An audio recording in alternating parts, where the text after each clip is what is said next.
Good day everyone, my name is Glycer Gakayan. So today, let's tackle about GMO.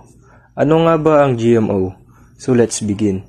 A GMO stands for Genetically Modified Organism. It refers to any living organism, plants, animal, or microorganisms whose genetic material has been altered using genetic engineering techniques. This modification is done to introduce desirable traits such as pest resistance in crops, improved nutritional content, or faster growth rate. Why there is GMO? Bakit nga ba nag-exist ang GMO? GMO exists because scientists and farmers want to improve plants, animals, and other organisms to solve different problems in food, product, and medicine.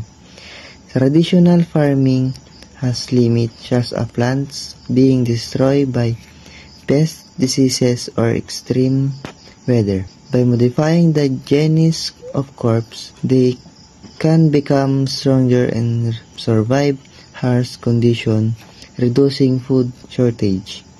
And medicine, GMO help create life-saving drugs like insulin for diabetes. Scientists develop GMO to make food, farming, and medicine for efficient and reliable. Here are 3 commonly available GMO food in supermarkets, along with the traits that scientists have modified. Good day everyone, my name is Charlene Marquez. Our topic now is about GMOs, potato. GMO potatoes, modified traits. Reduce bruising and browning, lower acrylamide production. Scientists develop GMO potatoes that resist bruising and browning by modifying genes that control oxidation, helping reduce food waste. Another modification lower the production of acrylamide, a potentially harmful compound that forms when potatoes are fried at high temperature. This improvement makes GMO potatoes safer and longer lasting for consumers. They widely available as fresh potatoes, frozen fries, and potato chips. This GMO help improve food security, reduce waste, and enhance nutritional quality while making farming more sustainable. My name is Rainlyn Nesperos.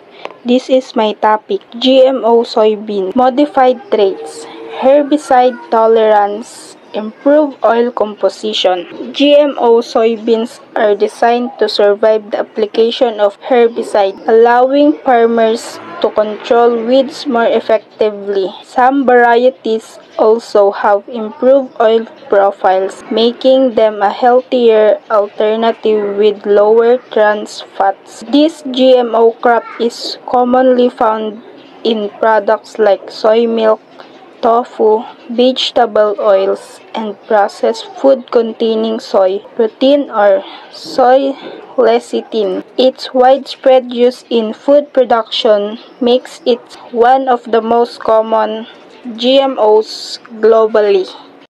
Good day everyone, my name is Laika Nesperos. My topic today is GMO canola. Modified traits, herbicide tolerance, increased oil content. Scientists modified canola plants to tolerate herbicides, helping farmers manage weeds with less efforts. Some GMO canola varieties have been designed to produce oil with improved nutritional profiles such as lower saturated fats.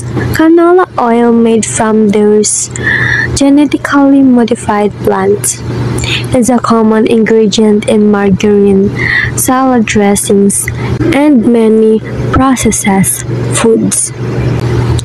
The modification helps improve crops' yields and reduce the needs for chemical treatments.